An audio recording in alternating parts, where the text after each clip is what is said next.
தொழாதவர்கள் மிச்சம் குறம், நோம்பு பிடிப்பாதவர்கள் அதை விடவும் குறம்.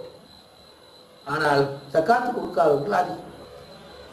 அது மட்டுமல்ல, ஜக்காத்தை முறையாக கொடுக்காதவர்கள் இன்னும் அதிகம். ஜக்காத்து கொடுப்பதற்கு ஒரு முறை இருக்கிறது.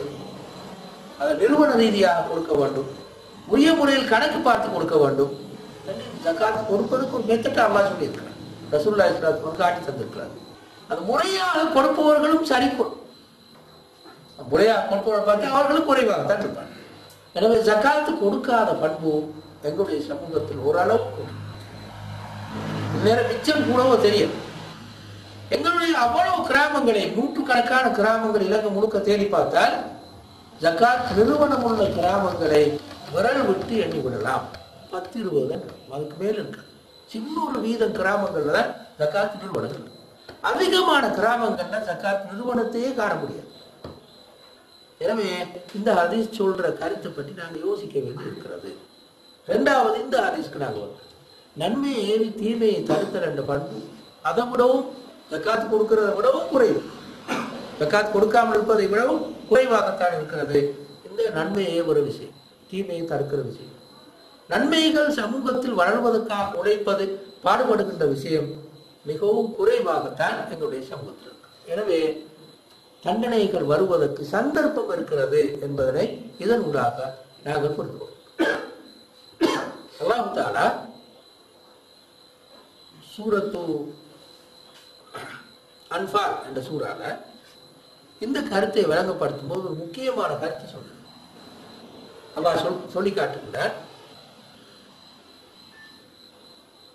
ஒத்தக்கு ஃபித்னத்தன் லா துஸீபன்னல்லதீன ஸலமூ மின்கும் ஹாஸா, உங்களில் யார் பாவம் செய்திருக்கிறீர்களோ அவர்களை மட்டுமல்லாமல் எல்லோரையும் பீடிக்கின்ற தண்டனையை நீங்கள் பயந்து கொள்ளுங்கள்.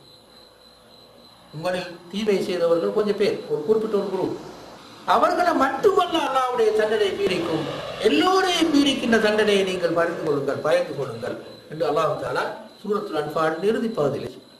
இதற்கு விளக்கமாக ஆயிஷா ரலியல்லாஹு அன்ஹா அவர்கள் ரசூலுல்லாஹ்விடத்தில் ஒரு கேள்வி கேட்டார். அஃபனுஹுலகு வஃபீன ஸாலிஹூன், எங்களில் நல்லவர்கள் இருக்கின்ற போதும் நாங்கள் அழிக்கப்படுவோமா என்று ஆயிஷா நாயகி ரசூலுல்லாஹ்விடத்தில் கேட்டார். அப்ப ரசூலுல்லாஹ் சொன்னார்கள், நாம் இதா கஸுரல் கபர், தீமைகள் அதிகரித்து விட்டால் அப்படி நடக்கும். தீமைகள் அதிகரித்து விட்டால் நல்லவர்களை சேர்ந்து அழிந்து போக முடியும் என்று ரசூலுல்லாஹி சொன்னாங்க. ஆயிஷா நாயகி பதில் சொன்னார். எனவே மதிப்புக்குரிய சகோதரர்களே, இந்த வகையில் தான் ஒரு சமூகத்தில் தீமைகள் கூடி போய் தீமையை தடுத்து நன்மைகள் வளர்ப்பவர்கள் மிகவும் குறைவாக போனால் அந்த சமூகம் பொதுவாக அழிக்கப்பட முடியும்.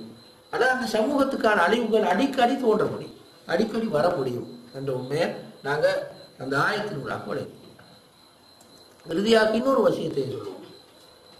அல்லாஹ் தஆலா சூரத்துர் ராத் என்ற சூறாவில் அல்லாஹ் தஆலா நிராகரிப்பாளர்களை பற்றி சொல்லும்போது இன்னொரு கருத்து சொல்கிறார். வலா யஸாலுல் லதீன கஃபரு துஸீபுஹும் பிமா ஸனஉ காரிஅத்துன் அவ் தஹுல்லு கரீபன் மின் தாலிக், நிராகரிப்பாளர்கள் அவர்கள் செய்கின்ற தீமைகளின் காரணமாக தொடர்ந்து அவர்களுக்கு அழிவுகள் வந்து கொண்டிருக்கும், அல்லது அவர்கள் வாழுகின்ற நாட்டுக்கு அண்மையில் அந்த அழிவுகள் நிகழப்படும் என்று அல்லாஹ் தஆலா அந்த சூரத்துர் ராத்ல சொல்கிறார். எனவே அந்த வசனம் எங்களுக்கு என்ன சொல்கிறது? நிராகரிப்பாளர்கள் வாழுகின்ற ஒரு நாட்டில் அவர்கள் செய்கின்ற தீமைகளின் காரணமாக அழிவுகள் வர முடியும், அழிவுகள் தோன்ற முடியும், அடிக்கடி அந்த அழிவுகள் வர முடியும் என்று அந்த சூரத்துர் ராத்ல வரக்கூடிய வசனம் எங்களுக்கு. எனவே மதிப்புக்குரிய சகோதரர்களே, இந்த ஹதீஸ்களும் நான் ஏற்கனவே சொன்ன அந்த ஆயத்துகளும் சேர்ந்து அழிவுக்கு காரணமாக தீமைகள் இருக்க முடியும், நிராகரிப்பு காரணமாக இருக்க முடியும் என்ற உண்மைகளை சொல்வதற்கு அது காரணம். மேலே சொன்ன நாங்கள் ஆரம்பத்தில் சொன்ன பாதை சொல்கின்றது, முஸ்லீம்கள் நல்லவர்களாக சிறந்தவர்களாக நன்மைகள் செய்பவர்களாக வாழ்ந்த போதிலும் கூட அவர்களையும் அல்லாஹ் துன்பங்கள் கஷ்டங்களின் ஊடாக சோதிப்பான் என்ற கருத்தை நாங்கள் முன்னால் பார்த்தோம். இதனாலதான் உமர் இப்னு கத்தாப் ரலியல்லாஹு அன்ஹு அவருடைய காலப்பிரிவில் மிகப்பெரியோர் பஞ்சம் ஏற்பட்டது. ஏறத்தாழ ஒரு வருட காலத்துக்கு அந்த பஞ்சம் தொடர்ந்தது, பெரிய ஒரு வறட்சி, கடுமையான ஒரு பஞ்சம். உமருடைய காலப்பிரிவு மிகச்சிறந்த காலப்பிரிவு, மிகவும் நல்ல மனிதர்கள் வாழ்ந்த காலப்பிரிவு. உமர் இப்னு கத்தாப் உலக வரலாற்றிலே ஆகப்பெரிய மிகச்சிறந்த ஒரு ஆட்சியாளர் என்று ஏற்றுக்கொள்ளப்பட்ட உமர். என்றாலும் அல்லாஹ் அவர்களை சோதித்தார். எனவே சோதனைகள் இந்த இரண்டு காரணங்களாலும் வரப்படும். ஒன்றுக்கு நாங்கள் சோதனை என்று சொல்கிறோம், இரண்டாவது தண்டனை என்று சொல்கிறோம். பாவங்கள் அதிகரிக்கும் போதும் அல்லாஹ் தண்டனைகளை தர முடியும். பாவங்களே இல்லாவிட்டாலும், அல்லது பாவங்கள் மிகவும் குறைந்திருந்தாலும், நல்லவர்களாக முஸ்லீம்கள் வாழ்ந்தாலும் அல்லாஹ்வுடைய சோதனைகள் வர முடியும் என்ற இந்த ரெண்டு விஷயங்களை நாங்கள் குர்ஆனிலிருந்தும் ஹதீஸிலிருந்தும் கொண்டு போகிறோம். எனவே ஒரு முஸ்லீம் சமூகம் முதலாவது இப்படியான துன்பங்கள் போதும் கவனத்தில் கொள்ள வேண்டும். நாங்கள் ஏதாவது பாவங்கள் செய்திருக்கிறோமா, அல்லாஹ்வுடைய சட்டங்களுக்கு மாற்றமாக வாழுகின்ற போக்கு எங்களுடைய சமூக வாழ்க்கையில் காணப்படுகின்றதுவா என்றதை கொஞ்சம் திருப்பி பார்க்க வேண்டிய தேவை இருக்கிறது என்றது ஒரு விஷயம். இரண்டாவது விஷயம், அப்படி இல்லாவிட்டாலும், அப்படியான தீமைகள் அநியாயங்கள் இல்லாவிட்டாலும் கூட அல்லாஹ்வுடைய சோதனைகள் வருவது இயல்பானது. இது அல்லாஹ்வுடைய சோதனைக்குரிய உலகு என்ற உண்மையை நாங்கள் அடுத்ததாக கொள்கிறோம். இதோடு சேர்த்து இன்னொரு குர்ஆன் சொல்கின்ற இன்னொரு முக்கியமான உண்மையை பார்ப்போம்.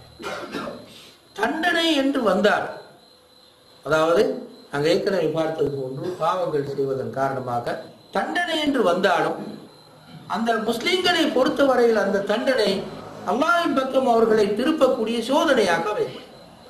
இந்த உண்மையை தான் அடுத்ததாக நாங்கள் மிக கவனமாக புரிந்து கொள்ள வேண்டும். அதாவது நாங்கள் ஏற்கனவே சொன்னது போல முஸ்லிம்கள் பாவங்கள் செய்கிறார்கள், அதன் காரணமாக அல்லாஹ் தண்டிக்கின்றார். அந்த வகையில் வருகின்ற தண்டனையாக இருந்தாலும் அந்த தண்டனை காபிர்களுக்கான தண்டனை போன்றிருக்கார்.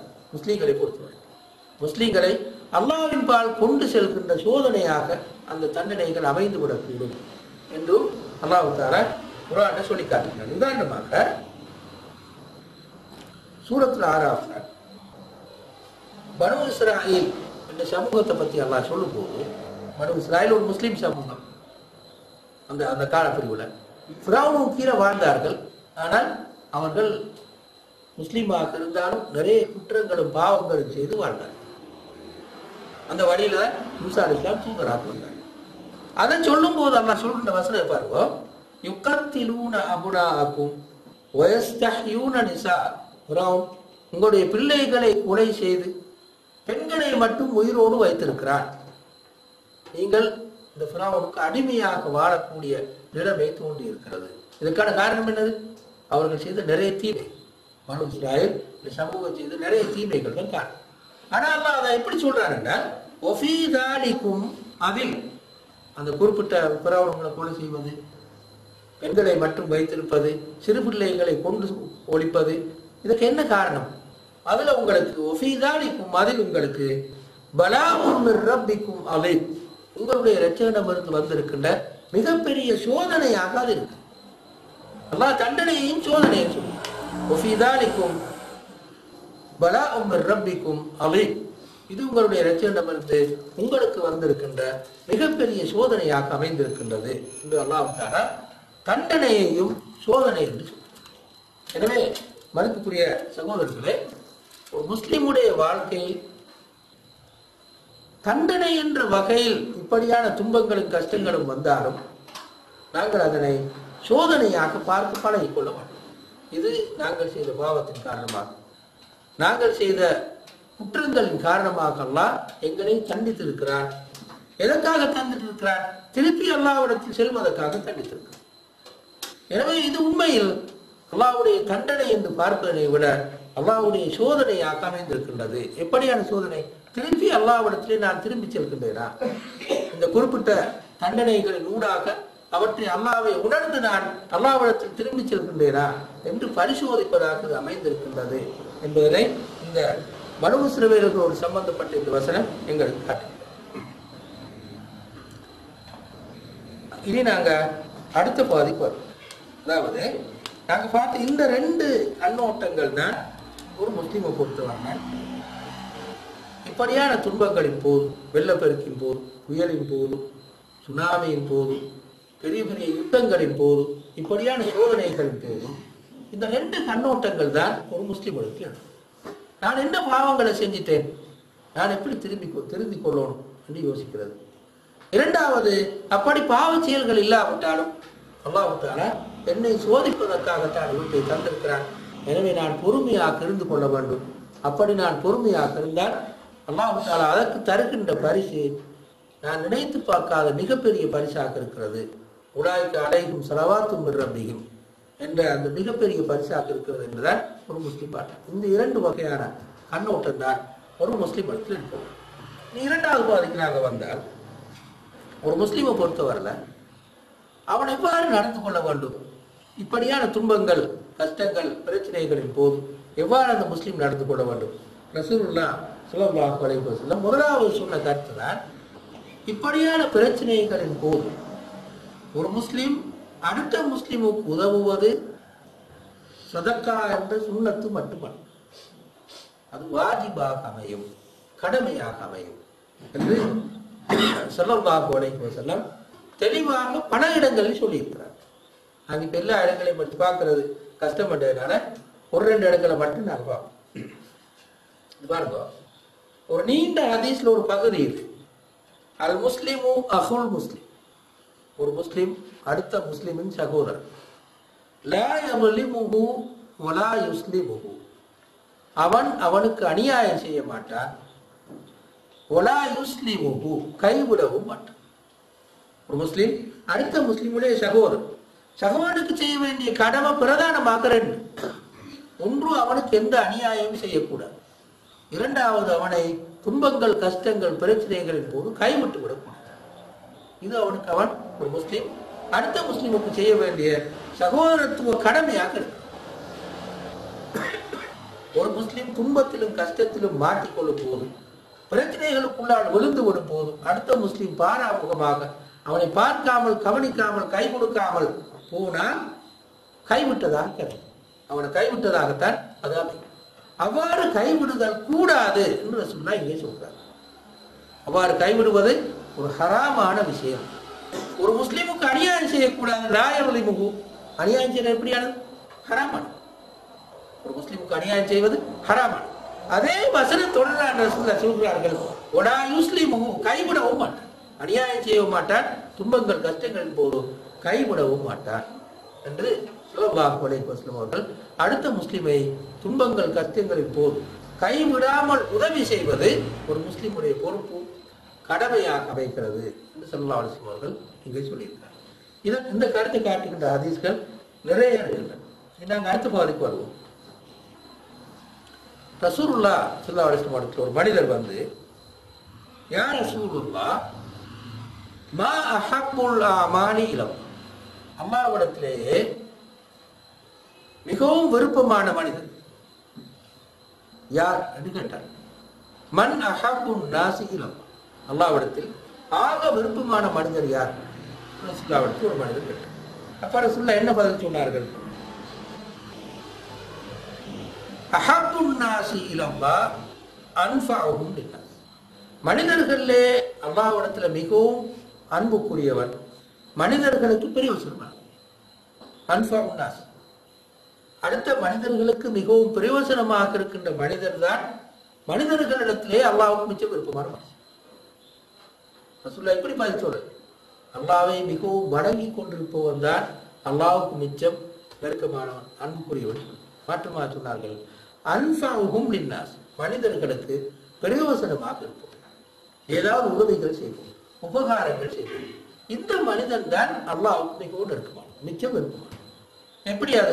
ரசூலுல்லாஹ் விரிவாக சொன்னார்கள். முஸ்லிமின் உள்ளத்தில் சந்தோஷத்தை ஏற்படுத்துவது, இது அல்லாஹ்வுக்கு மிச்சம் விருப்பமான செயல். அவனது கஷ்டத்தை நீக்குவது, கடனை தீர்ப்பது, அவனுடைய பசியை நீக்குவது, இந்த செயல்களில் ஈடுபட்டு மனிதர்களுக்கு மிக பிரயோசனமாக வாழுகின்ற மனிதன் தான் அல்லாஹ்வுக்கு மிகவுமே விருப்பமான மனிதன். அதை தொடர்ந்து ரசூலுல்லாஹ் சொன்னார்கள், இந்த பள்ளி, அதாவது ரசூலுல்லாஹ்வுடைய பள்ளி, ரசூலுல்லாஹ்வுடைய பள்ளியில 2 ரக்காத் தொழுதா 500 ரக்காத்து சமம். வேறு பள்ளிகளை தொழுகிற 500 ரக்காத் சமன், ரசூலுல்லாஹ்வுடைய பள்ளியில 2 ரக்காத் தொழுது. அப்படியான பள்ளி அதான் ரசூலுல்லாஹ் இங்க சொல்றாங்க. இந்த பள்ளியில் ஒரு மாத காலம் இஅ்திகாஃப் இருப்பதை விட, ஒரு மாச காலம் இஅ்திகாஃப் இருக்குன்னா வெளியிலே போடல, தொடர்ந்து வணக்கங்களிலே ஈடுபட்டு வரும். ஒரு மாத காலத்துக்கு எத்தனையோ இந்த தொழுகால தொழுவார். கடமையானது மட்டும் தொழுதாலே நிறைய தொழுவார். சுண்ணத்தான வணக்கங்கள் ஈடுபட்டால், திக்ருகள் ஈடுபட்டால் நிறைய ஈடுபடும். அப்படி முழுக்க முழுக்க வீட்டையெல்லாம் பெருந்து இந்த பள்ளியில ஏத்திக்காம இருப்பதனை விடவும் எனக்கு நன்மையான காரியம் எதுன்னு சொன்னால், ஒரு சகோதரனோடு அவனுடைய தேவையை நிறைவேற்றுவதற்காக நடந்து செல்வது எனக்கு மிகவும் விருப்பமானது. ஒரு சகோதரனோட போற அவனோட தேவையை நிறைவேற்றுவதற்காக.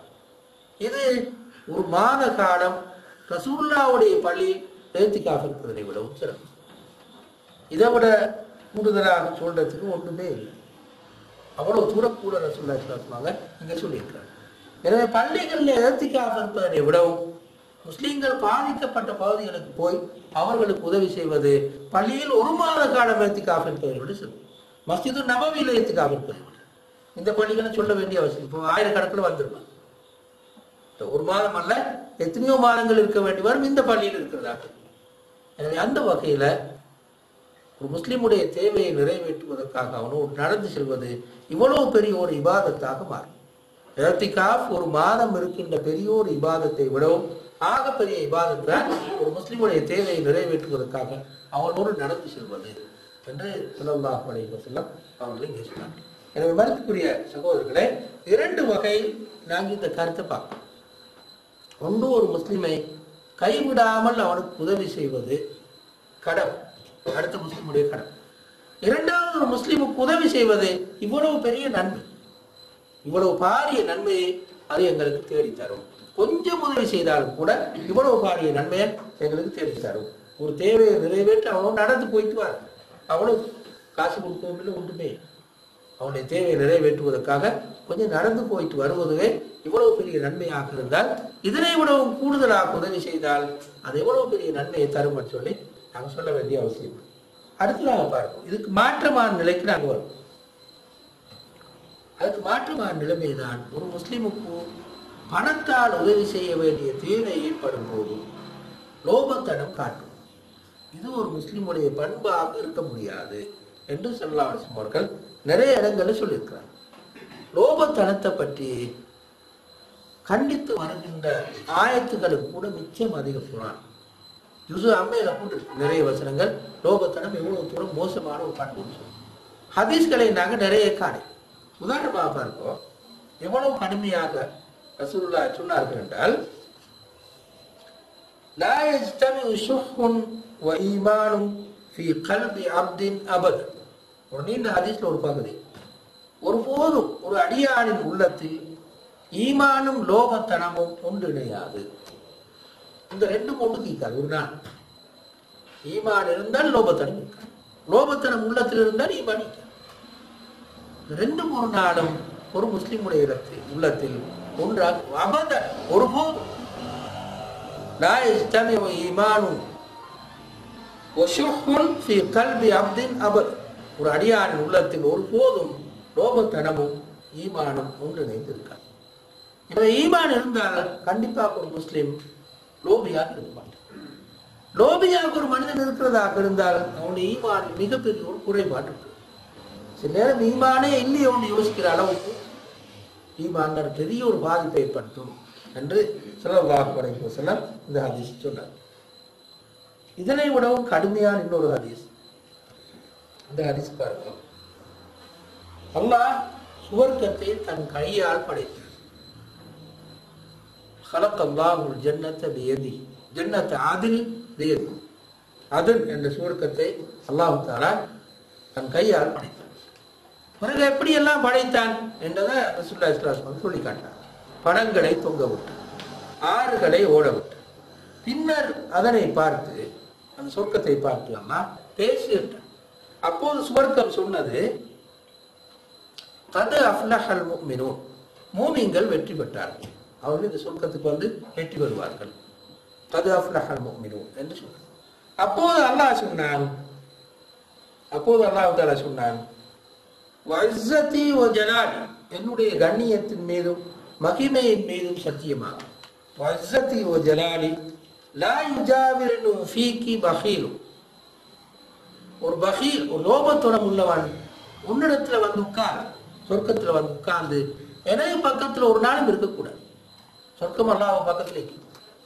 சொர்க்கத்துக்கு வந்தா என்ன கருத்து? எனது பக்கத்துல வந்துடும். அப்படி ஒரு லோபி இருக்கக்கூடாது. எனக்கு பக்கத்துல ஒரு லோபி ஒரு நாளும் இருக்கக்கூடாது. சொர்க்கத்துக்கு வந்தா அவன் எனது பக்கத்துல வந்துடுவான். ஒரு நாள் லோபத்தனம் உள்ளவன் எனக்கு பக்கத்தில் உட்காரக்கூடாது. எனவே ஒரே டைம் அவன் வரமாட்டான். லா யுஜாவிரு ஃபீகி பகீலுன், ஒரு பகீல் ஒரு நாளும் எனக்கு பக்கத்துல வரக்கூடாது. எனவே நீ எனக்கு பக்கத்தில் இருக்கிற சொர்க்கமே, நீ எனக்கு பக்கத்தில் இருக்கிற ஒரு நாளும் சொர்க்கத்துக்கு லோபி வரமாட்டான் என்று ஸல்லல்லாஹு அலைஹி வஸல்லம் அவர்கள் சொன்னார். இதை விட கடுமையான ஹதீஸ்கள் தேடுறது கஷ்டம். எங்க ரசூலுல்லாஹ் என்ன சொல்ல வருகிறார்கள் என்றால், ஒரு முஸ்லீம் ஈமான் உள்ளவனாக இருந்தால் அவனுக்கு லோபித்தனம் இருக்காது. ஒரு லோபித்தனத்தில் இருக்கிற ஒருவன் ஒரு நாளும் சொர்க்கத்துக்கு போக மாட்டான். சுவர்க்கம் அல்லாஹ்வுக்கு பக்கத்தில் இருக்கிறது. அல்லாஹ்வுடைய பக்கத்தில் ஒரு லோபி உட்காருவதை அல்லாஹ் விரும்ப மாட்டான். ஒரு லோபி அல்லாஹ்வுக்கு பக்கத்தில் உட்காருவதனை ஒருபோதும் அல்லாஹ் விரும்ப மாட்டான். எனவே ஒரு லோபி சொர்க்கத்துக்கு செல்ல மாட்டான் என்று ஸல்லல்லாஹு அலைஹி வஸல்லம் இந்த ஹதீஸ்ல சொல்லியிருக்காங்க. நான் சொன்ன இந்த 2 ஹதீஸ்களை நீங்க தர்ஹீப் தர்ஹீப் என்ற இமாம் முந்திரி ஏற்றிய ஹதீஸ்களை பார்க்கணும். இன்னும் நிறைய ஹதீஸ்கள் அதில் இருக்குது. நான் இதில் 2 ஹதீஸ்களை மட்டும் தெரிவு செஞ்சு சொன்னேன். சீரியஸான 2 ஹதீஸ்கள் காட்டுவதற்காக. அதாவது ஒரு முஸ்லீம் ஒரு நாள் ஒரு லோபியாக செலவழிக்காதவனாக இருக்கக்கூடாது என்ற உண்மையை உணர்த்தக்கூடிய ஹதீஸ்கள் தான் இந்த 2 ஹதீஸ். சாதாரணமாகவே ஒரு முஸ்லீம் லோபியாக இருக்க மாட்டார். இப்படியான துன்பங்கள் கஷ்டங்களின் போது, முஸ்லீம்கள் துன்பங்களும் கஷ்டங்களும் வாழக்கின்ற போது அந்த நேரத்திலேயும் கொஞ்சமாவது செலவழிக்காம லோபியாக இருப்பது ஒரு நாளும் ஒரு முஸ்லிமுடைய பண்பாக இருக்கவே கூடாது என்ற உண்மையைத்தான் ஸல்லல்லாஹு அலைஹி வஸல்லம் அவர்கள் இங்கே சொல்கிறார். மதிப்புக்குரிய சகோதரர்களே, இந்த வகையில் தான் ஒரு மனிதனுக்கு உதவுவது, அது முஸ்லிமோ அல்லது காஃபிர், நான் ஏற்கனவே பார்த்த ஹதீஸ் ஞாபகம் இருக்கும், அன்ஃபவுஹும் லின்னாஸ், மனிதர்களுக்கு மிகவும் பிரயோஜனமாக இருக்கும், அல்லாஹ்வுக்கு மிகவும் நெருக்கமானவர் ஸல்லல்லாஹு அலைஹி வஸல்லம் சொன்னார். எனவே மனிதர்கள் பொதுவாக, அது முஸ்லிமோ அல்லது காஃபிர், யார் அந்த மனிதர்களுக்கு மிகவும் பிரயோஜனமாக இருக்கிறார்களோ அவர்கள் தான் அஹப்புன் நாஸிரஹ், அல்லாஹ்வுக்கு மனிதர்களிடையே மிகவும் விருப்பமானவர் என்று ஸல்லல்லாஹு அலைஹி வஸல்லம் சொன்னான்னு சொல்லி முன்னால் சொல்லுவாங்க. எனவே அந்த வகையில் ஒரு முஸ்லீம் இப்படியான சந்தர்ப்பங்களின் போது, குறிப்பாக இப்படியான சந்தர்ப்பங்களின் போது ஒரு முஸ்லீம் எந்த லோபத்தனமும் காட்டாமல் செலவழிக்க வேண்டும் என்று இந்த ஹதீஸ்கள் எங்களுக்கு சொல்கிறார். இந்த துன்பங்களுக்கும் கஷ்டங்களுக்கும் என்ன காரணம் என்று தேடுவதனை விட எப்படி இந்த துன்பங்களையும் கஷ்டங்களையும் பார்க்க வேண்டும் என்று நாங்கள் சொன்னோம். அது தண்டனைக்காக வந்திருந்தால், தண்டனைக்காகத்தான் வந்திருந்தாலும் அதுவும் ஒரு சோதனை என்றுதான் நாங்கள் பார்க்கிறோம். ஏன்னா முஸ்லீமுக்கு வந்தால் அப்படித்தான். ஒரு முஸ்லீம் ஏன் தண்டிக்கப்படுகிறார்? திரும்ப அல்லாஹ்விடத்துல திரும்பி செல்வதற்காக. தண்டனையை பெற்றதன் பிறகு ஒரு முஸ்லீம் யோசிக்க வேண்டும், இந்த தண்டனைக்கு என்ன காரணம், நான் இந்த பாவங்கள் எல்லாம் செஞ்சிருக்கேன், எனவே திரும்பி அல்லாஹ்விடத்திலே போகும் என்றுதான் ஒரு முஸ்லீம் யோசிக்க வேண்டும். எனவே திருப்பி அல்லாஹ்விடத்தில் செல்வதற்கான ஒரு சோதனையாகத்தான் அந்த தண்டனையை கூட வந்திருக்கும் என்றுதான் ஒரு முஸ்லீம் பார்க்க. எனவே அந்த வகையில் வந்திருக்கிற இந்த வெள்ளப்பெருக்கும் அல்லது ஏனைய துன்பங்களும் கஷ்டங்களும் ஏன் வந்திருக்கின்றன என்று எங்களுக்கு உறுதியாக சொல்ல முடியாது. அது ஒரு சோதனையாக இருக்க முடியும் அல்லது அது ஒரு தண்டனையாக இருக்க முடியும். அது எப்படி போனாலும் முஸ்லிம் சமூகத்தின் மீது தண்டனைகள் தான் விழுந்தாலும் அந்த தண்டனைகள் சேர்ந்து ஒரு சோதனையாகத்தான். எனவேதான் மூசா அலைஹிஸ்ஸலாம் பனு இஸ்ரவேலிடத்துல நபியாக வந்த போது அந்த பனு இஸ்ரவேலர்களை ஃபிரௌனிடமிருந்து காப்பாற்றுவதற்கு தான் போராடினார். அவர்கள் பாவம் செய்கிறார்கள், குற்றங்கள் செய்திருக்கிறார்கள், எனவே எப்படியாவது அழிந்து போகட்டும் என்று மூசா அலைஹிஸ்ஸலாம் விடவில்லை. அந்த சமூகத்தை காப்பாற்றுகின்ற போராட்டத்திலேயே ஈடுபட்டு மரணித்தார். அது முடிவடைய முந்தியே, அந்த சமூகத்தை ஒரு பெரிய ஒரு சமூகமாக கொண்டு வருவதற்கு முந்தையே மூசா அலைஹிஸ்ஸலாம் அவர்கள் மூத்தா போறாங்க. ஆனாலும் மூசா அலைஹிஸ்ஸலாத்தின் தூதே அதுவாக அமைந்தது, அந்த சமூகத்தை காப்பதுவே தூதாக அமைந்தது. ஏன் காரணம்? அந்த சமூகம் தான் இஸ்லாத்தை சுமந்திருக்கிற சமூகம். அவர்களுக்கு பிள்ளைகள் இருந்தாலும் அந்த சமூகம் தான் இஸ்லாத்தை சுமந்திருக்கிற சமூகம். எனவே இந்த சமூகத்தை காப்பாற்றுவது இஸ்லாத்தை காப்பாற்றுவதாக அவர்கள் அல்லாஹ்வுடைய இந்த சோதனையை கண்டு திரும்பி நல்ல முஸ்லீம்களாக மாற முடியும் என்ற கண்ணோட்டத்தில் தான் மூசா அலைஹிஸ்ஸலாம் அந்த சமூகத்தின் இருந்து உழைத்து அந்த வழியிலே மரணித்தார்கள் என்று மூசாவுடைய வரலாற்றை குர்ஆனை படிக்கும்போது நாங்கள் காணோம். எனவே மதிப்புக்குரிய சகோதரர்களே, வந்திருக்கிற துன்பங்களும் கஷ்டங்களும் ஏன் வந்தன, அம்மாவுடைய சோதனையால் தண்டனையா என்பது ஒரு புறம் இருக்கு. அது எப்படி போனாலும் அந்த துன்பங்களும் கஷ்டங்களுக்கு முற்பட்டிருப்பவர்களுக்கு உதவுவது எங்களுடைய பொறுப்பாகவும் கடமையாகவும் இருக்கிறது என்று ஸல்லல்லாஹு அலைஹி வஸல்லம் அவர்கள் சொன்னார்கள். இரண்டாவது சொன்னார்கள், அது மிகப்பெரிய ஒரு இபாதத். ஒரு இஅ்திகாஃப் இருப்பதனை விடவும், ஒரு மாத காலம் இஅ்திகாஃப் இருப்பதனை விடவும் மிகப்பெரிய ஒரு இபாதத்தாக அது அமையும் என்று ஸல்லல்லாஹு அலைஹி வஸல்லம் சொன்னார். எனவே எங்களால் முடிந்த அளவுக்கு அப்படி துன்பப்படுகின்ற சகோதரர்களுக்கு நாங்கள் உதவி செய்ய வேண்டும் என்று நாங்கள் இங்கே கேட்டுக்கொள்கின்றோம். இந்த துன்பங்கள் கஷ்டங்கள் இருந்து காப்பது பற்றிய உண்மையை நாங்கள் கவனமாக விலகிக் கொள்ள வேண்டும் என்பதற்காகத்தான் இவ்வளவு நேரம் நாங்கள் இதை பார்த்தோம். ஒருவர் நோய்வாய்ப்பட்டு படுக்கையில் இருக்கிறார். இவர் உணவு தயமம் செய்ய முடியாமல் இருக்கிறார். இவர் தொழுவதற்கு என்ன செய்ய வேண்டும்? தயமம் செய்ய முடியாமல் இருக்கிறார். எனக்கு படல் எப்படி அவரால் செய்யலாம் இருக்கிறது, இன்னொரால் செஞ்சு கொடுக்கலாம், செஞ்சு விடலாம். மண்ணை எடுத்து அவர் முகத்தை கையை மட்டும் துடைக்கும், அவரால் தயமம் செய்யும். அவர் துப்புரவு இல்லாவிட்டாலும் துப்புரவு குளிக்கிறதுக்கு பதிலாக தயமம் செய்யலாம். குளிக்கிறதுக்கு பதிலாக அவர் கையையும் முகத்தையும் தயமம் செய்யலாம். திரும்ப தொழுகிறதுக்கு பதிலாக மறுக இன்னொரு தயமம் செய்யலாம். தொழுகிறதுக்காக இன்னொரு தயமம் செய்யலாம். செஞ்சுட்டு அவர் தோணும். எனக்கு விலங்குல என்ன காரணம் சொல்லி நீங்க அது என்ன காரணம் சொல்லி தயமம் செய்யலாத அளவுக்கு ஒரு மனிதன் இருக்கல. மண்ணை பூசுறது தானே, கையிலே முகத்திலேயும் மண்ணை பூசுறது. வேற இடங்கள் ஒன்றும் இல்லை. தயமுக்கான உறுப்புகள் அந்த 2 பாட்டு தான், வேற ஒன்றும். இதை இன்னொரு ஆள் செஞ்சு விடலாம். அவரால் செய்யலாட்டி இன்னொரு ஆள் செஞ்சு விடலாம். செஞ்சாலும் அவர் கூட அவ்வளவுதான் அதுக்குள்ள வேலை, வேற ஒன்றுமே இல்லாத. அதனால என்ன காரணம் தெரிய சொல்றதுக்கு அது வேற காரணம். அடுத்தது ஜகாத் பணத்தை அல்லது ஒரு பகுதியையோ இயற்கை அனர்த்த நிவாரண நடவடிக்கைகளுக்கு பயன்படுத்த முடியுமா? முடியும். அது தெளிவாகவே ஹதீஸ்கள்ல வந்திருக்கு. அது வந்திருக்கிறது. அந்த சஹாபி பேர் நான் மறந்துட்டேன். ஒரு சஹாபி அவர் ரசூலுல்லாஹி ஸல்லல்லாஹு அலைஹி வஸல்லம் வந்து உதவி கேட்கிறார், ஜகாத் கேட்கிறார். அப்போ ரசூலுல்லாஹி ஸல்லல்லாஹு அலைஹி வஸல்லம் கொஞ்சம் மிரிங்க வரும் வரைன்னு சொன்னார். ஜகாத் வரும் வரை, ஜகாத்துக்கான பணங்கள் வரும் வரை மிரிங்கன்னு சொன்னார். அப்படி இருந்து கொண்டிருக்கும் போது ரசூலுல்லாஹ் அந்த மனிதர் பார்த்து சொன்னார்கள், ஒரு மனிதன் பிச்சையை கேட்டு போவது, இன்னொரு ஆட்டை போய் கையேந்துவது 3 காரணங்களுக்காக மட்டும்தான் முடியும். ஒன்று, சமூக ரீதியான வேலைகளில் ஈடுபட்டு கடன் பட்டிருந்தார். சமூக ரீதியான வேலைகளில் ஈடுபட்டு இவர் கடனாளி ஆயிட்டார். இவர் சொந்த காரணத்துக்காக அப்ப இவர் ஜக்காத்திலிருந்து பணம் பெறலாம். 2வது, ஏழையாக மாறிட்டார், கடுமையான ஏழை. அப்போ அவர் பிச்சையை கட்டு அல்லது ஜக்காத்து கட்டிச்சார். 3வது காரணம், அவருடைய செல்வம் இயற்கை அனர்த்தங்கள் தான் அழிந்து விட்டார். அப்படியே அதே சூழல், இப்ப நான் சொல்றேன் மொழிபெயர்ப்பு தான் சொல்றேன், அதே சூழல் ஒரு அழிவு வந்து அழிந்து போய்விட்டார். இப்போ அவர் ஜக்காத்தை பெற முடியும் என்று ரசூலுல்லாஹி ஸல்லல்லாஹு அலைஹி வஸல்லம் அந்த சஹாபி சொன்னார். எனவே ஜக்காத் அப்படியானவர்களுக்கு கொடுக்கப்பட முடியும் என்பது இதிலிருந்து வரும். ஜக்காத்துடைய ஒரு பகுதியை முழு ஜக்காத்தையும் கொடுக்கறதில்ல. இந்த ஜக்காத்துடைய பங்காளிகள் பலர் ஒரு பகுதியை ஜக்காத்துக்கு கொடுக்க முடியும் என்பது மிகவும் தெளிவான விஷயம். அதற்கான ஒழுங்கு இல்லாததான் எங்களை பிரச்சனை. இலங்கை முழுக்க இருக்கிற ஜக்காத் நிறுவனங்கள் இப்படியான துன்பங்கள் கஷ்டங்களின் போது ஒரு பகுதியை உதவுவதற்கான ஒரு வழிமுறையை வச்சிருந்தால் செய்யறதில்லே. அப்படிதான் ஒரு வழிமுறை இருந்தால் நான் கொடுக்கலாம். தனிப்பட்ட முறையிலே நான் செய்யலாம். உதாரணமா என்னைட்டு ஒரு தொகை ஜக்காத்து இருக்கிறது, அது ஒரு பகுதியை நான் எடுத்து இந்த இப்படியான அழிவுகள் அர்த்தங்களுக்கு கொடுக்க முடியும். அதில் எந்த விதமான பிரச்சனையுமே இல்லை. அது ஒரு மிகவும் தெளிவான ஹதீஸ்ல வந்து ஒரு விஷயம். இமாம்களும் அதை மிகவும் தெளிவாக சொல்லுங்க. அந்த ஹதீஸே ஆதாரம் காட்டி சொல்லியிருக்கிறார். இமாம்கள் கண்ணோட்டத்திலே ஹதீஸே ஆதாரம் காட்டி சொல்லியிருக்கிறார். சூரா பக்கரா வசனம் 173 படி அல்லாஹ்வின் பெயரை சொல்லி அறுக்கப்படாத விலங்குகளின் மாமிசத்தையா அல்லது அல்லாஹ் அல்லாத வேறொன்றிடம் உதவி கோரி தயாரிக்கப்பட்ட உணவுகளையா உண்ணக்கூடாது. ரெண்டே ஒமா உஹில்ல லிகைரில்லாஹி பிஹி, அந்த வசனம் வரும். அறுக்கிறேன்னு சொல்லாது, நேரடியாக அறுக்கிறேன்னு சொல்லாது. அல்லாஹ்வுடைய பெயர் சொல்லாமல் வேறொன்றுக்கு சமர்ப்பிக்கப்பட்டவை இவன் சாப்பிடக்கூடாது. அதாவது உதாரணமாக உணவுப் பொருளை தயாரித்து அல்லாஹ் அல்லாத கடவுளர்களுக்கு படைத்துட்டு எடுத்து கொடுப்பாங்க.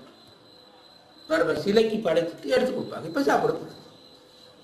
அது அல்லாஹ் அல்லாத இன்னொருவருக்கு கொடுக்கப்பட்ட உணவு, அல்லாஹ்வுடைய பெயர் சொல்லாமல் இன்னொருவருடைய பெயர் சொல்லி கொடுக்கப்பட்ட உணவு, அதையும் சாப்பிடக்கூடாது.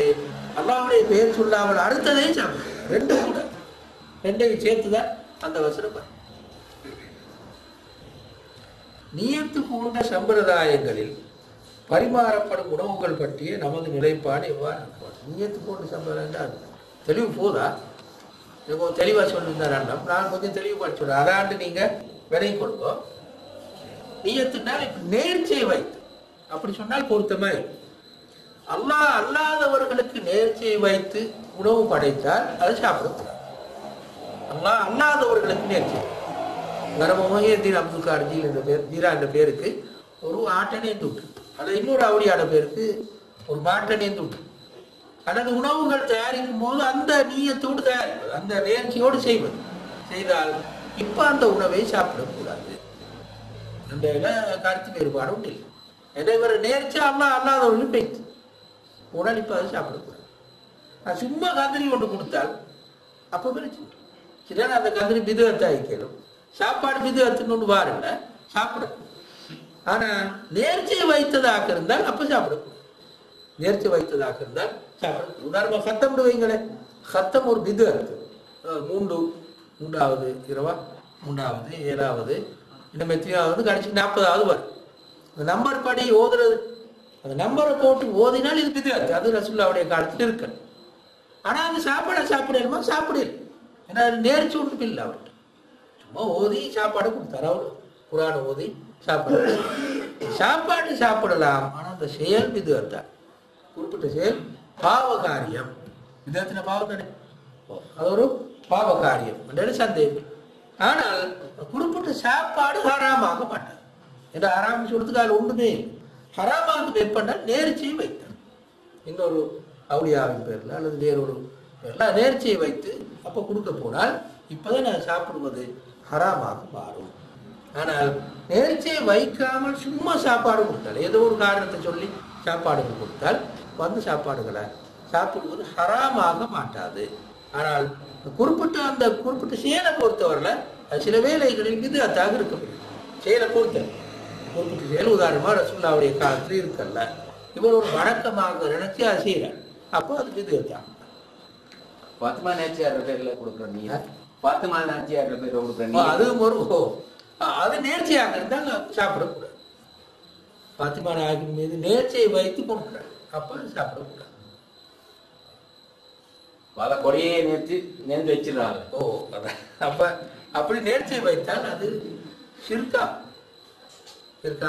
இன்னொரு அல்லாத இன்னொருவர், அது எவ்வளவு பெரியவராக இருந்தால் நேர்ச்சி வைத்தால் அது ஷிர்காகும். எனவே அந்த வகையில அந்த உணவுப் பொருட்களை சாப்பிடக்கூடாது. முடிச்சு கொள்வோம்.